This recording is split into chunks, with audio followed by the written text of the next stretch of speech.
Pai Celestial, abençoa-nos enquanto nos preparamos para ver este vídeo. Capacita-nos a recebê-lo com mente aberta e coração receptivo. Que ele seja uma fonte de esclarecimento e direção, guiando-nos nas decisões que tomamos. Capacita-nos a assimilar os ensinamentos com sabedoria e a viver de acordo com os valores que ele transmite. Que esta mensagem nos fortaleça espiritualmente e nos ajude a ser luz para os outros. Amém.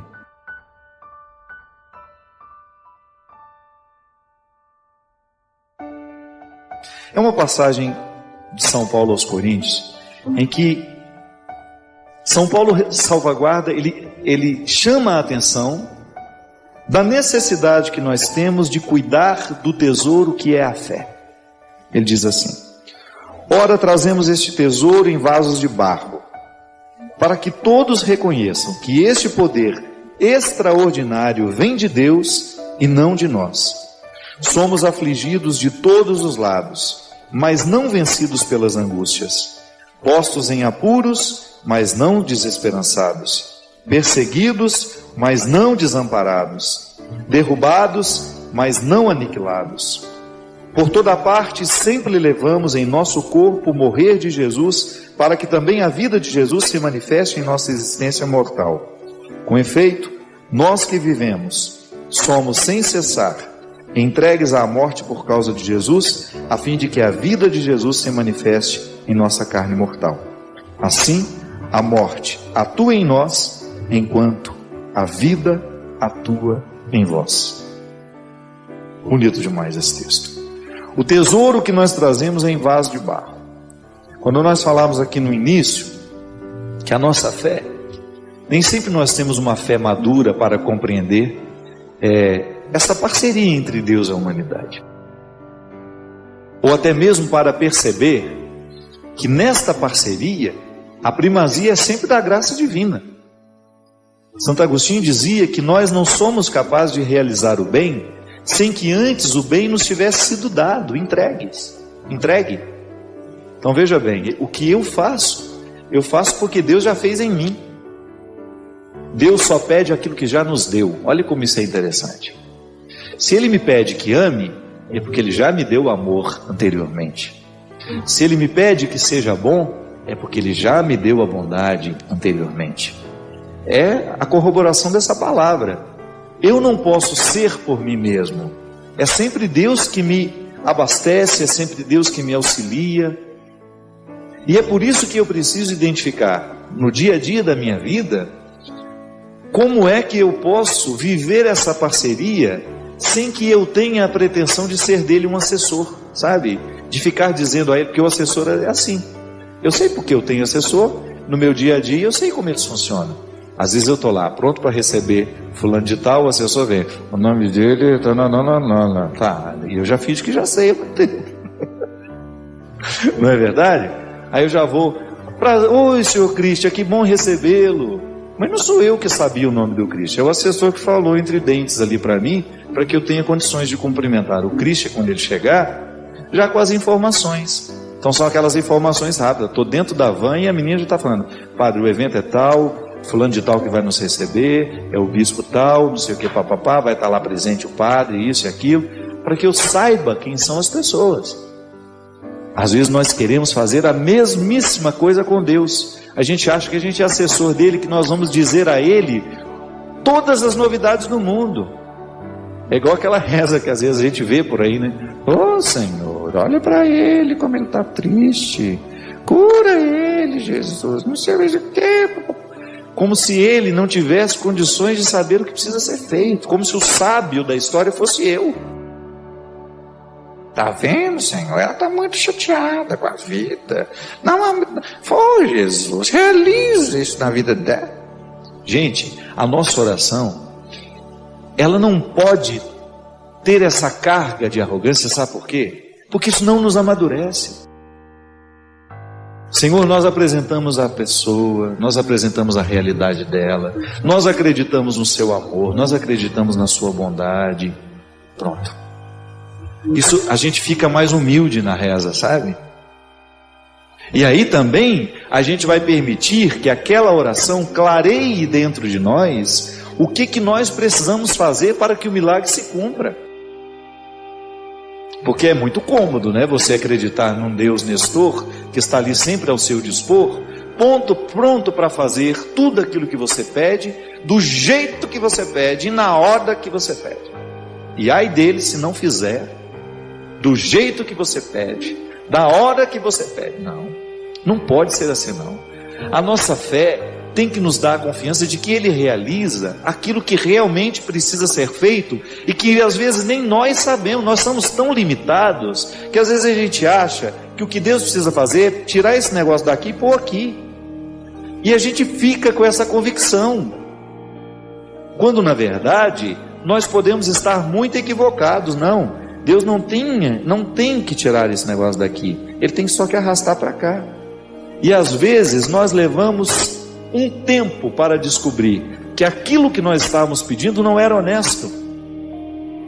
E depois Deus fez tudo do jeito como a gente não queria, e a gente percebe que realmente foi a melhor maneira de resolver aquela situação. É por isso que a fé deveria nos dar sempre a maturidade do silêncio, da entrega. Outro dia eu estava conversando isso com uma amiga minha, que estava muito aflita, numa situação que ela estava vivendo, e eu percebi essa aflição, pelo excesso de pedidos, pelo excesso de clamores. E é claro que eu respeitei. Eu não estou nela, eu não estou sentindo a dor que ela sente, eu não estou vivendo o desespero que ela vive. Mas se a minha opinião é pedida, eu não perco a oportunidade. Você não acha que você deveria se recolher mais, pedir menos? Você já pediu? Você conhece tão de perto a misericórdia de Deus, por que desconfiar dela agora? Porque se eu peço demais a mesma coisa, é como se eu estivesse demonstrando para mim, não é para Ele não, gente. A oração, nós precisamos dimensionar, é o que ela faz em nós. Se eu peço demais a mesma coisa, eu posso gerar dentro de mim uma descrença silenciosa. Ou então uma crença de que Deus só atende quando a gente insiste. A insistência não é para modificar o que Ele pensa. A insistência deve ser, se ela existir, e aí a gente tem que mudar as palavras, tem que deixar de pedir para Ele, tem que pedir para nós, é para que a nossa natureza esteja iluminada pelos nossos, para que a gente tenha condições de identificar o que em nós precisa ser transformado. Porque se eu insisto demais em pedir a Deus que faça isso, que faça aquilo, todo dia eu peço a mesma coisa, eu estou considerando que Ele não é capaz de guardar no coração dele o que eu já entreguei. Eu desejo que você, nas suas lutas, você tenha sempre o direito e a possibilidade de retirar os seus excessos, para você ter diante dos seus olhos a sua verdade fundamental, sem exageros, só você. E a partir disso, você reencontrar o caminho da vida. Obrigado pelo seu carinho, pela sua atenção, e que Deus abençoe muito você. Que Deus derrame sobre o seu coração, sobre a sua casa, sobre a sua vida, a disposição que caracterizou o coração de Nossa Senhora, para que, exemplo dela, a gente também possa ser um cristão de verdade, levando sempre Jesus no colo, para apresentá-lo àqueles que ainda não o conhecem. Se tem alguma coisa me preocupando, a primeira coisa, o que eu posso fazer para diminuir essa preocupação? Existe alguma coisa de concreto que eu possa fazer? Então tá, você tem uma dor, uma traição. Você já foi lá no traidor devolver o lixo dele? Será que você tem alguma coisa engasgada, qualquer coisa que você precisa resolver dentro do seu coração, jogar fora, através de palavras, um choro, sei lá? Alguma atitude sua que possa diminuir essa sensação de desconforto? A gente precisa fazer. É a mesma coisa a preocupação. Quando algo me preocupa e eu descubro naquela preocupação o que eu posso fazer para diminuir o efeito dessa preocupação na minha vida e faço, então eu começo a resolver, abrir as portas para que esse passado comece a passar. Não é? Porque senão nós vamos represar a experiência que não valeu a pena, nós vamos segurar dentro de nós o evento, o acontecimento que nos machucou, que nos lesou, e aí a gente vai viver um processo contínuo de lesões e de machucados, porque a lembrança, o rancor, o ressentimento, eles só provocam novas feridas dentro de nós. Eu nunca vi alguém ficar curado guardando ressentimento. Porque o que é o ressentimento? Ressentir é sentir várias vezes. É como se você pegasse uma gilete e ficasse passando ela em cima do mesmo lugar na pele. Nunca vai cicatrizar. E o corte vai ficando pior. Porque você vai lesando a pele, vai lesando, vai lesando, vai lesando, vai lesando. Você vai perdendo a oportunidade de viver a cicatrização. Não é assim? Você já observou que quando começa a cicatrizar, dá uma coceirinha? Não é assim? A cicatrização provoca uma sensação de coceira, né? Dentro de nós é a mesma coisa. Pode observar, existem muitas situações afetivas que às vezes nós estamos começando a nos recuperar dela. Aí você tem aquela sensação, de vez em quando, de querer retomar, de que são as coceirinhas da cura. Segura isso daí. Consiga manter sob controle os seus olhos. Consiga manter sob controle os seus ressentimentos. Consiga manter sob controle as suas carências. E aí você começa a viver o processo da libertação das consequências negativas que aquele fato lhe provocou. É a vida. Todo mundo é machucado. Eu não tenho como criar uma redoma para mim, você não tem como criar uma para você. Então, de vez em quando, as pessoas vão nos ferir com as palavras, as pessoas vão nos ferir com as atitudes. Agora, você não pode permitir que a palavra que fere e a atitude que fere venha provocar ferimentos no seu ser e venham demorar demais, ficar dentro de você, se estender mais que o tempo que ela deveria ficar. Atingir o seu ser, foi no profundo da sua vida, foi no profundo do seu coração, já começa a dar um jeito de cicatrizar isso. Porque a partir do momento que você tem uma ferida no ser, você corre o risco de infeccionar tudo. Nos afetos, isso funciona desse jeito, né? De vez em quando alguma coisa vem, machuca o nosso coração, a gente perde a disposição para tudo. Perde disposição para estudos, perde a disposição para o trabalho. Por quê? Aquilo tem um impacto, ele afeta a gente. Agora, o tempo que vai durar aquilo que lhe afeta precisa ser administrado por você. Afinal, é o seu ser que está em jogo, né? E de repente você começa a fazer tudo errado porque o ser está machucado.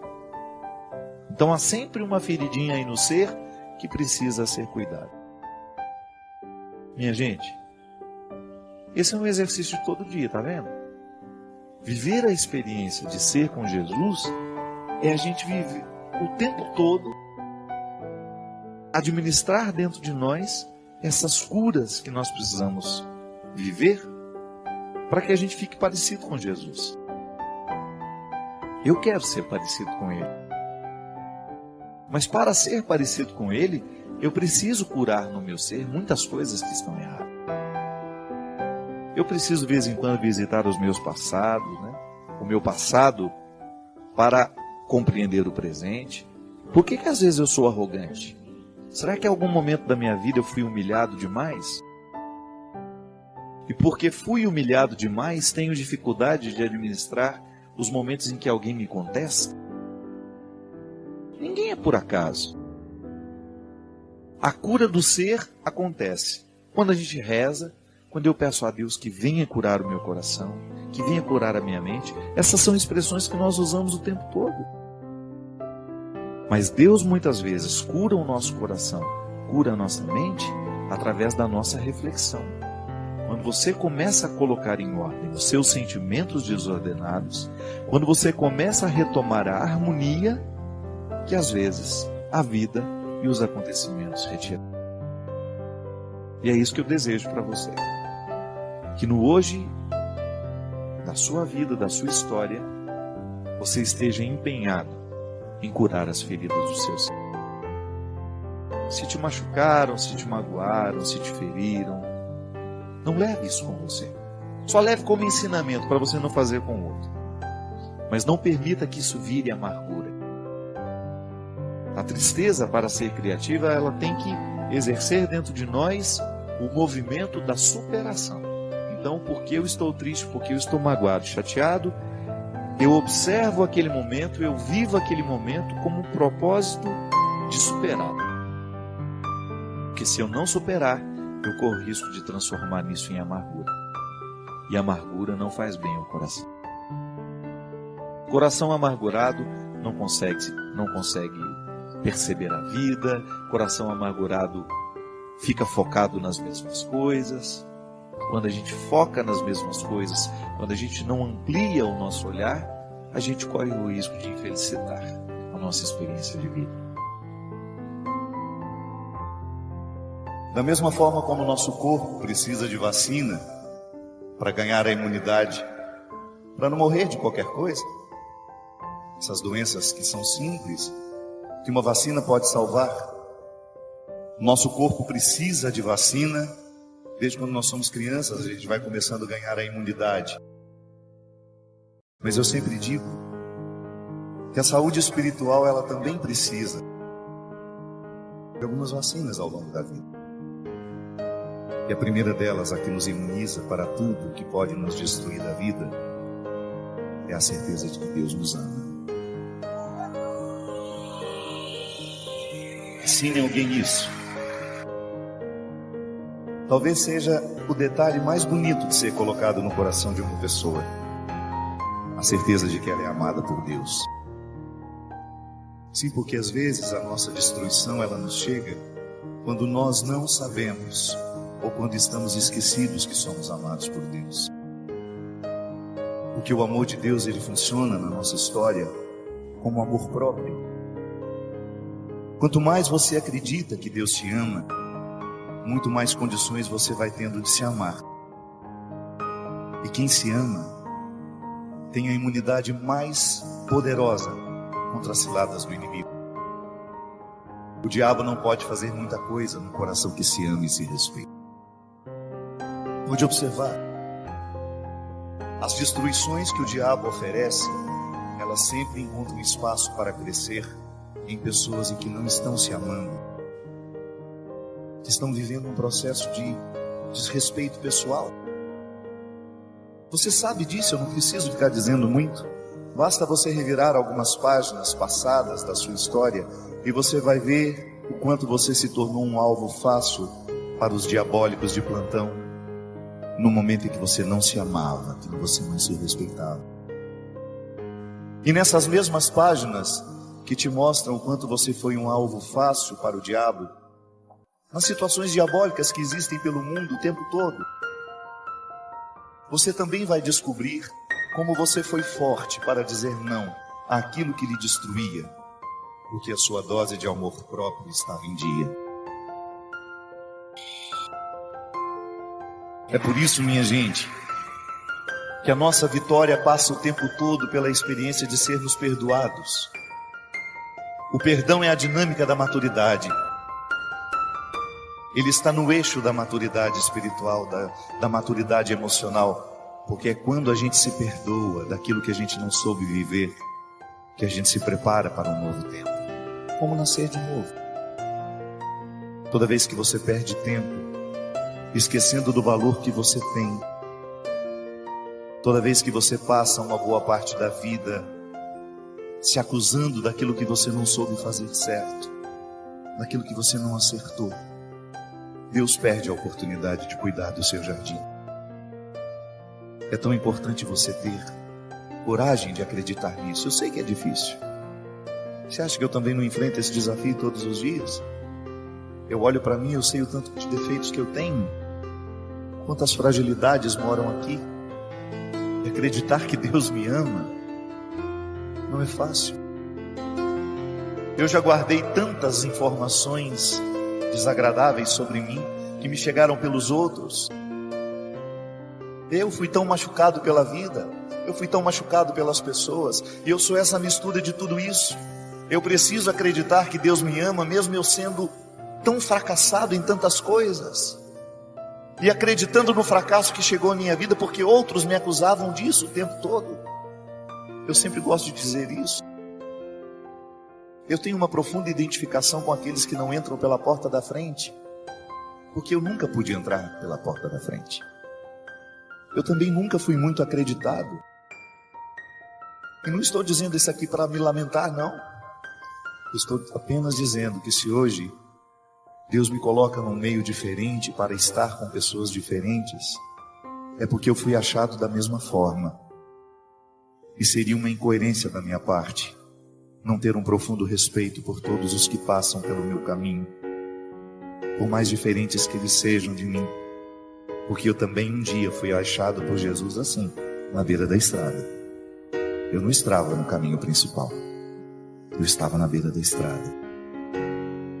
E desde então eu descobri que o meu sacerdócio é andar pela beira da estrada, lá onde eu também fui achado, porque há tantos como eu, necessitados de serem olhados nos olhos e de receberem essa notícia: que Deus ama, que Deus não se cansa de amar, que não há nenhum erro que nós tenhamos cometido na vida que possa retirar-nos da certeza do amor de Deus. Não há nada. E eu tenho consciência que a minha espiritualidade consiste em acender naqueles que estão cansados chama de um novo tempo. Dizer aos que ainda não sabem, ou recordar aos que estão esquecidos, que Deus não desiste de nós. Deus não desiste de mim. Deus não desiste de você. E eu sei que às vezes nós ficamos desistindo de nós. Eu sei que às vezes você desiste de você, porque você sofre do mesmo mal que eu já sofri muito, que é ser olhado de um mesmo jeito pelas pessoas que te conhecem. Aquele olhar que paralisa, sabe? Aquele olhar que diz: ixi, eu já sei como você é. Isso é terrível. Às vezes nós precisamos a chance, apenas de uma chance, de um olhar que nos olhe como se fosse o primeiro dia de nossa vida. Às vezes é só isso que nós precisamos. Quebrar a força dos olhares que nos viciam naquilo que nós já sabemos de nós. É tão cruel você encontrar pessoas que ainda não chegaram ao melhor de si, porque elas estão numa ambiência desanimadora. Elas estão cercadas de pessoas que olham para elas de um mesmo jeito, de um jeito viciado, paralisante. Por isso que às vezes é bom você sair de casa e vir passar um final de semana aqui, para você descansar um pouco dos olhares que te olham de um mesmo jeito. E aí você tem um poder evangelizador maravilhoso, que é a sua capacidade de olhar. Sempre gosto de dizer isso, minha gente. O primeiro gesto evangelizador, nós que somos cristãos, não é dizer nada ao outro, é olhar para ele. Porque o que faz o outro ficar à vontade diante de nós não é o que a gente diz, mas é a maneira como a gente olha. Eu sei muito bem se sou bem-vindo, não é quando o outro me diz seja bem-vindo, porque pode ser que a palavra esteja dizendo uma coisa e o olhar dizendo outra completamente diferente. Era o que Jesus fazia. Às vezes Jesus não tinha tempo de dizer uma palavra para aquela pessoa, mas ele podia olhar. E o olhar dele era sempre um olhar renovador. Um olhar que colocava coragem em quem o recebia. Um olhar que desafiava tudo aquilo que aquela pessoa já havia encontrado de si. Um olhar que quebrava o poder viciante dos olhares que paralisam, que nos amedrontam e que às vezes nos fazem pensar que só podemos ser essa pequena porção que já achamos de nós mesmos. Você é muito mais do que você já achou de si. Você está apenas começando. Você está apenas começando. Ouse acreditar. Ouse acreditar que o melhor que há em você ainda não veio à tona. Ouse acreditar que hoje o olhar de Jesus é para você, que já está desanimado de si, que coleciona fracassos, que coleciona decepções. Ouse acreditar que hoje esse olhar é para você. Ouse pensar que tudo isso aqui foi colocado, foi pensado, para que nessa noite você fosse visitada pela certeza do amor de Deus por você.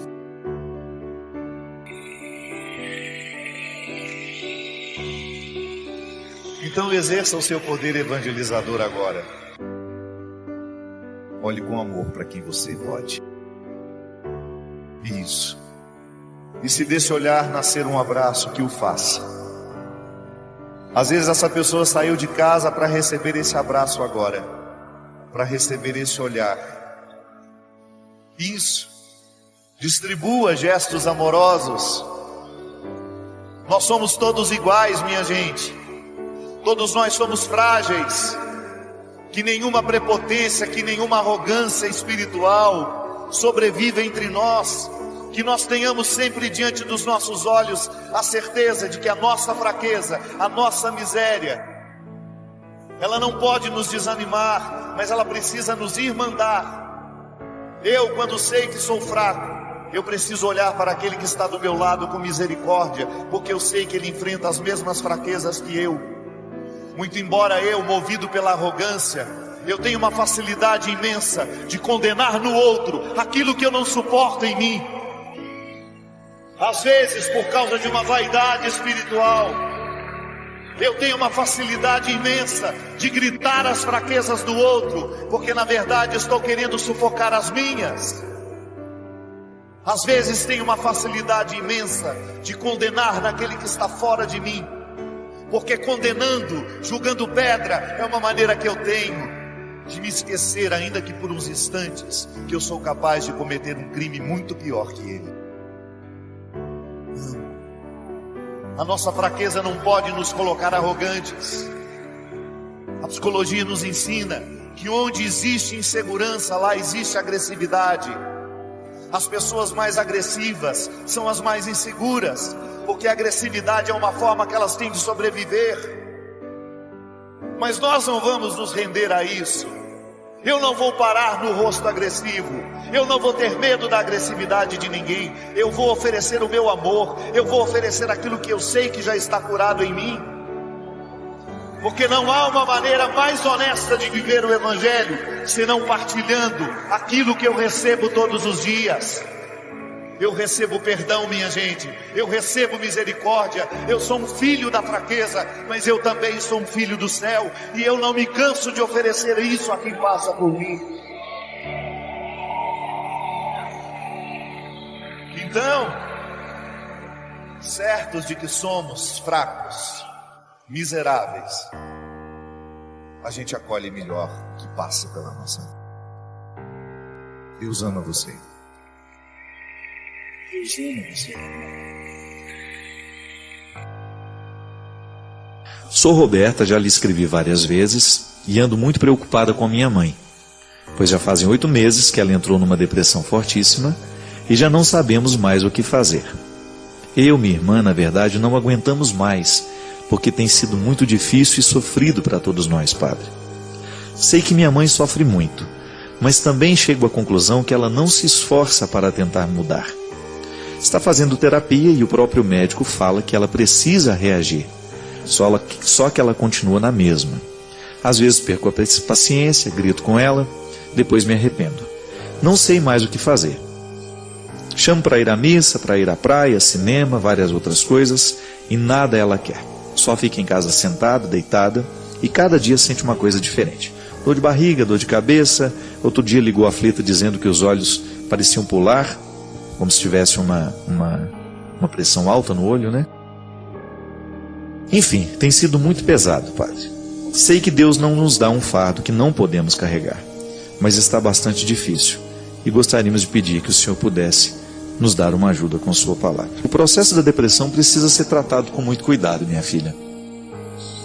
Nós já falamos aqui muitas vezes sobre isso, né? Primeira coisa, o paciente de depressão, ele precisa ser muito respeitado. Agora, chega um momento em que o respeito compreende também uma ação firme com aquela pessoa. Primeiro porque a gente precisa buscar o tratamento adequado. Existem depressões que são frutos, são resultados de um processo químico, de uma desorganização. É engraçado que nos dias de hoje a depressão cresce muito, mas ela sempre existiu na história humana.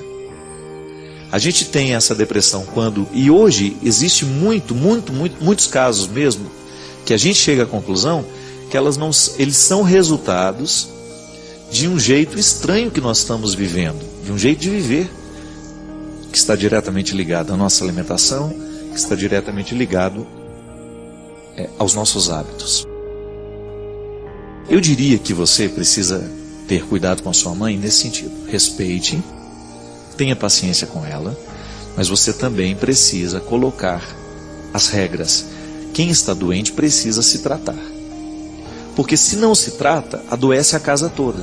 Então buscar o melhor recurso, o melhor tratamento, tentar modificar um pouquinho o contexto da vida daquela pessoa, sabendo que o primeiro passo é um médico que possa fazer um bom diagnóstico, porque às vezes não é o melhor diagnóstico ainda. Às vezes muita gente não melhora da depressão porque ainda não acertou a medicação. Infelizmente, minha gente, eu particularmente penso que nós não podemos ficar com um diagnóstico só. A gente sempre precisa buscar uma segunda opinião. É importante a gente ter essa segunda opinião. E a outra depressão, que é muito comum também entre nós, ela nasce de uma insatisfação pessoal, fruto dos baques que a gente vai vivendo, das coisas que vão acontecendo, da inadequação que a gente vai vivendo, né? Porque às vezes a gente não sabe, e a coisa acontece, a gente olha para aquela tragédia toda e pensa, e agora? Como é que eu vou reagir diante disso tudo, né? É um problema. As dificuldades existem, todos nós estamos envolvidos com as dificuldades que são próprias da vida, ninguém está imune, não tem como você tomar uma vacina e falar, olha, quando o sofrimento chegar, eu já estou preparado para ele. Pode até ter preparo, mas você não vai ficar imune a ele. Vai sofrer, vai ficar abalado. Agora, o processo depressivo, ele vai se instalando quando essa tristeza vai se estendendo demais no tempo. Primeiro que a gente precisa distinguir isso, né? Não é toda tristeza que é depressão. Tristeza passa. E a depressão pode ficar estabelecida como um processo extremamente difícil e levar a pessoa até a morte muitas vezes. Porque vai deprimindo, ela vai perdendo a vitalidade, né? O que é perder a vitalidade? Perder o brilho, gente. O deprimido, ele vai ficando apagado. É o caso da sua mãe, não tem mais vontade de fazer nada. Só que tem que ter o outro lado também. A gente está de fora, a gente quer ajudar, a gente propõe o tratamento, a gente busca os recursos, mas depois a gente espera que também aquela pessoa que está doente reaja e comece a buscar, nos intervalos de tantas tristezas, algum motivo que possa ser para ela realmente forte, capaz de sair de si e começar a viver com um pouquinho mais de qualidade, pelo menos naquele momento. Porque de momento em momento, a gente vai criando satisfação. Veja, é na sua vida, isso é uma realidade. Digamos que hoje eu tive decepções o dia inteiro. Mas eu preciso descobrir, no meio desse monte de decepções, um espaço onde eu possa ter uma satisfação. E aí fazer o esforço de permitir que aquela satisfação demore um pouquinho mais dentro de mim. Porque quando você permite que a satisfação demore, automaticamente você está impedindo a prevalência do desgosto. Não é assim? Ah, padre, mas é difícil demais. Infelizmente, nós não temos como te dizer que vai ser fácil, porque não é. A vida é dura. Ela é dura, mas o tempo todo ela também nos apresenta um motivo para a gente ficar satisfeito. Só que a gente não vê. Se a gente coloca os olhos os óculos que ampliam tudo aquilo que está sendo problema na nossa vida, é bem provável que a gente só vai enxergar o problema. Tudo depende do que a gente ilumina, minha gente. Não é assim?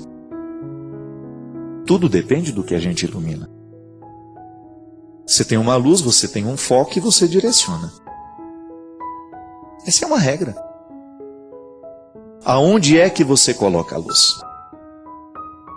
Isso eu digo agora para todo mundo que de alguma maneira já sente o coração deprimido, né? Angustiado. Cuidado.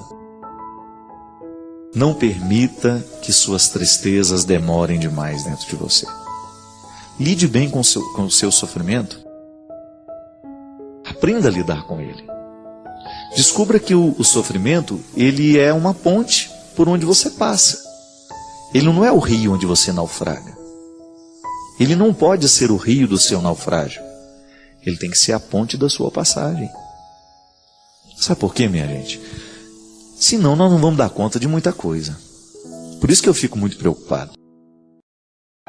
A depressão, essa química que é fruto de meu organismo não produziu a serotonina, a química do bem-estar. Meu organismo não produziu aquela substância que é responsável por isso, por aquilo, pelas aqui as ligações nervosas do meu cérebro. Então tem que ter um medicamento. O médico vai diagnosticar isso e vai nos dar o medicamento. E não se iluda. Você tem que mudar também os seus hábitos. Não é uma pílula que vai mudar a sua vida. Eu tenho muito medo dessas pessoas que acham que o remédio é a solução para tudo. O remédio é um instrumental para que você reaja e então as soluções comecem a acontecer. Porque não tem mágica, minha gente. Não tem. Não existe mágica. Se existisse essa mágica, alguém iria escrever um livro sobre isso e todos nós estaríamos com as nossas soluções. Leio o livro e fico bom. Não. É a postura diante da vida que faz a diferença. E você, Roberta, tem toda a razão quando você diz que sua mãe precisa reagir.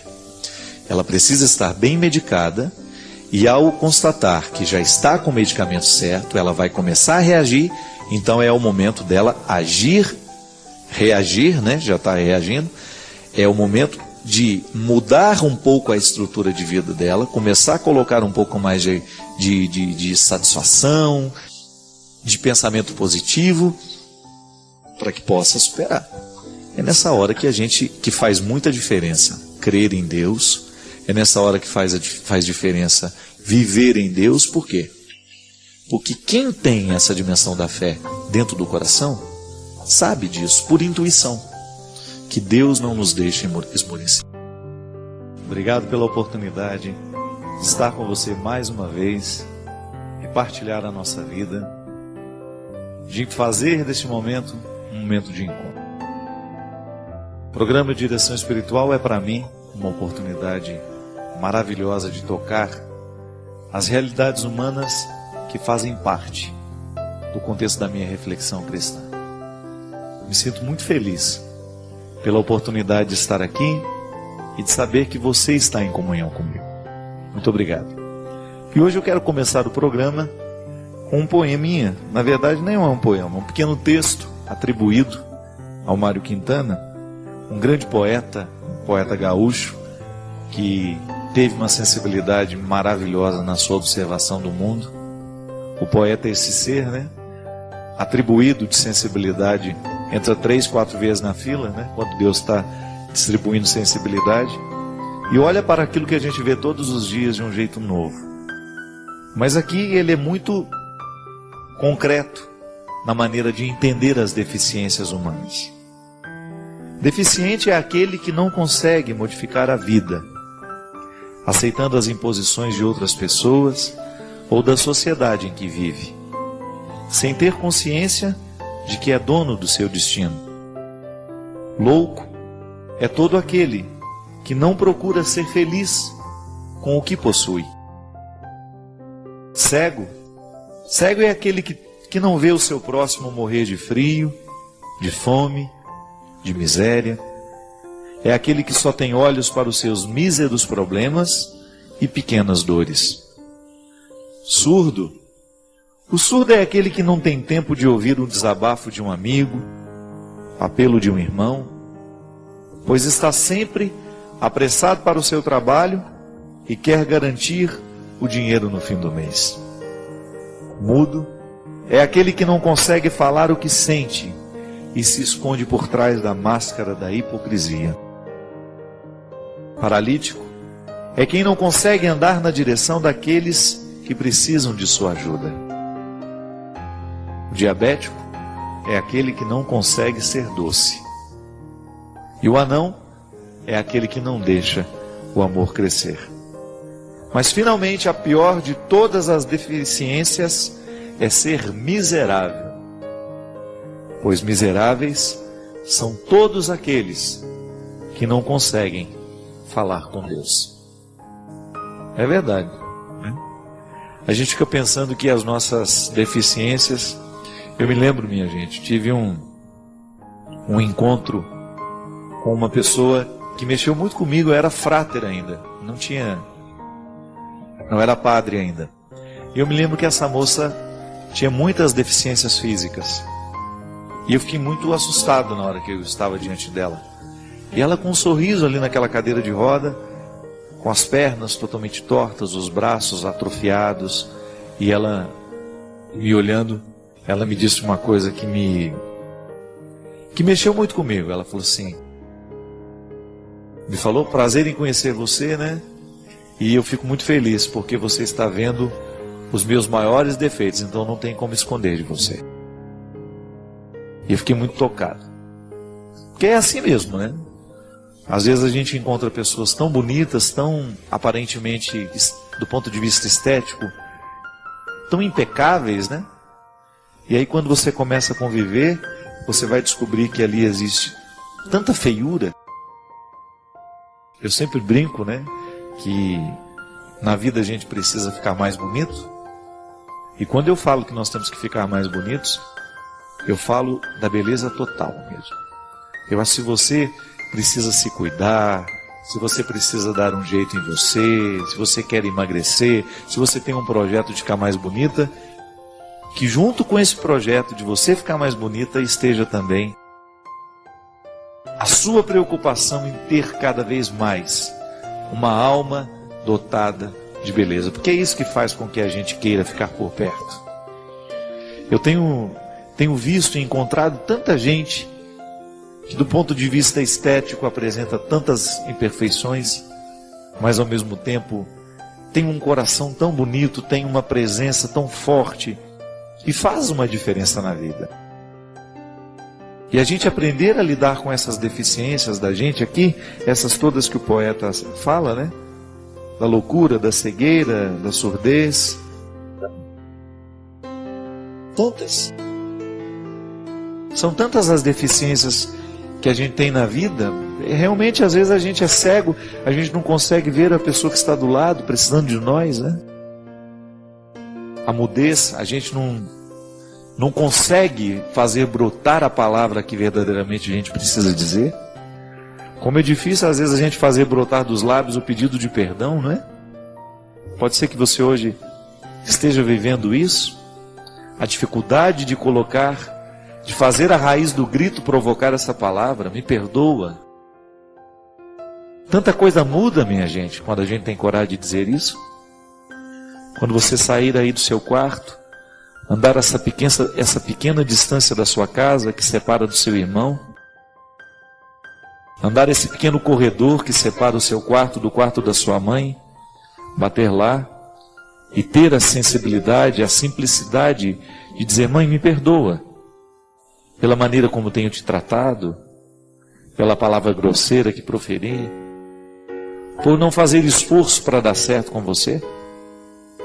Andar essa pequena distância e fazer brotar da voz essa palavra que pede perdão ao Pai, ou dar esse abraço no irmão que você precisa, ou até mesmo lhe motivar, né, a pegar no telefone hoje e fazer brotar esse pedido de perdão através de um telefonema.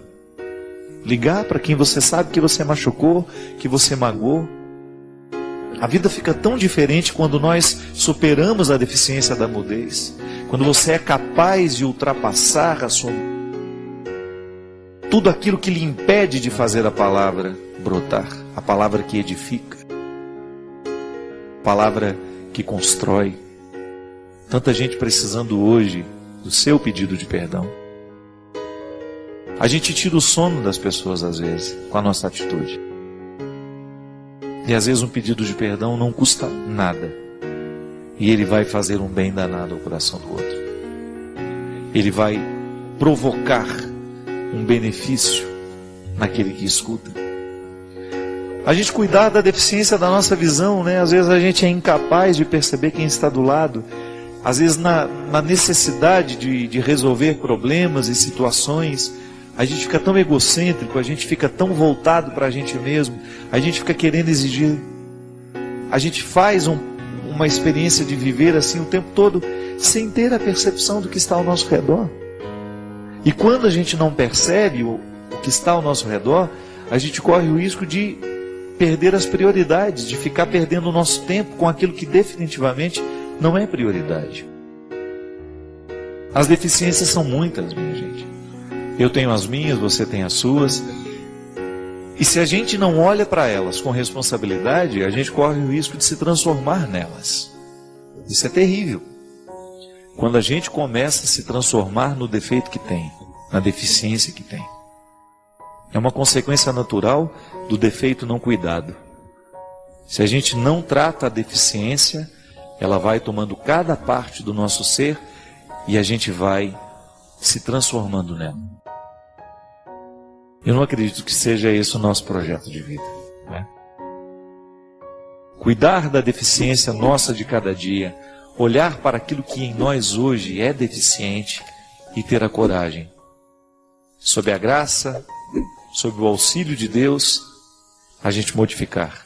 O mundo está carente de nãos. Vejo que cada vez mais os pais e professores morrem de medo de dizer não às crianças. Mulheres ainda têm medo de dizer não aos maridos. E alguns maridos temem dizer não às suas esposas. Pessoas têm medo de dizer não aos amigos. Noras que não conseguem dizer não às sogras. Chefes que não conseguem dizer não aos subordinados. Gente que não consegue dizer não aos próprios desejos. E assim são criados alguns monstros. Talvez alguns não cheguem a sequestrar pessoas, mas têm pequenos surtos quando escutam um não, seja do guarda de trânsito, do chefe, do professor, da namorada, do gerente do banco. Os pais dizem, não posso traumatizar o meu filho.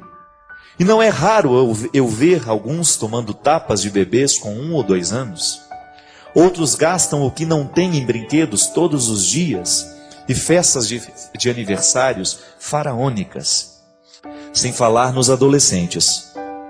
Hoje em dia é difícil ouvir alguém dizer: não, você não pode bater no seu amiguinho.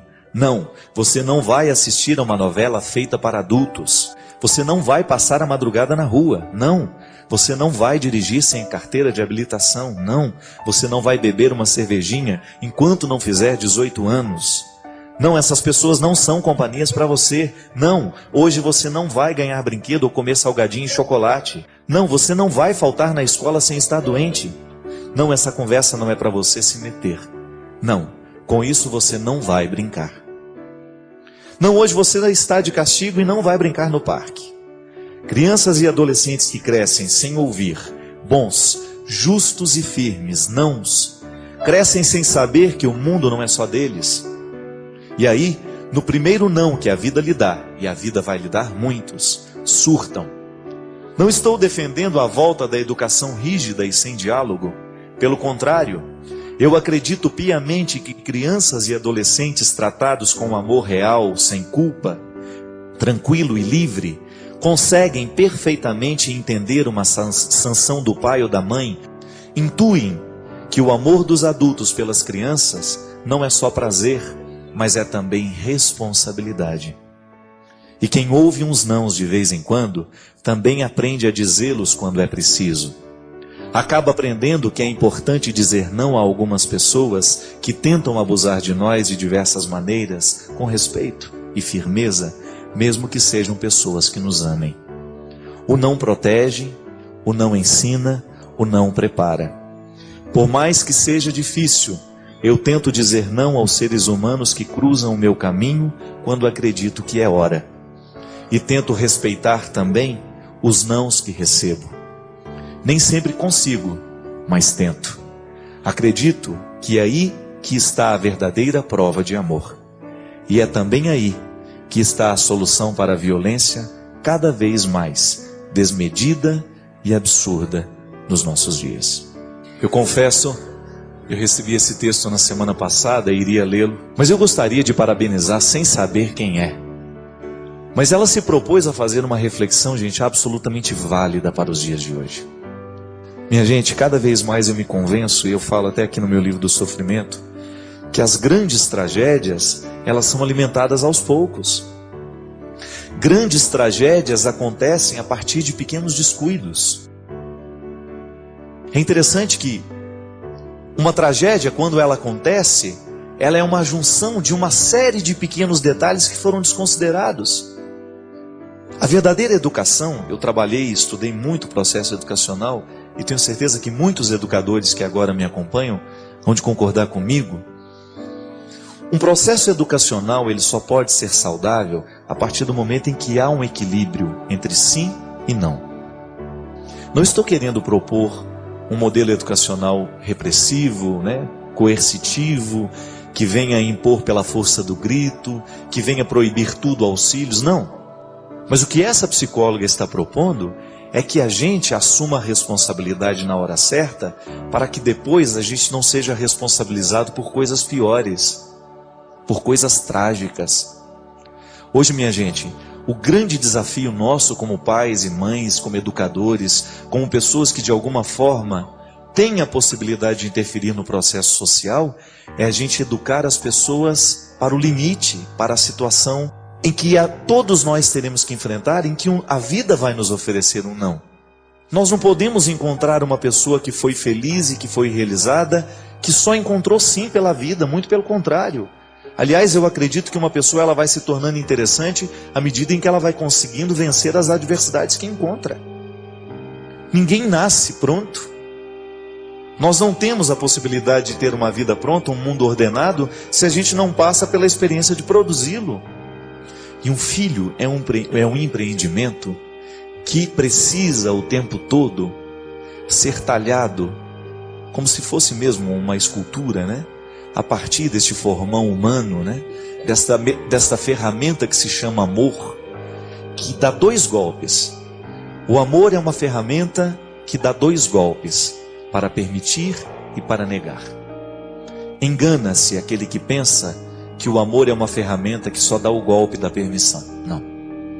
O amor dá o golpe da permissão, mas ele também dá o golpe da negação. Sua participação é crucial. Compartilhe suas ideias nos comentários. Inscreva-se para mais inspiração e convide outros a fazerem parte dessa jornada de crescimento.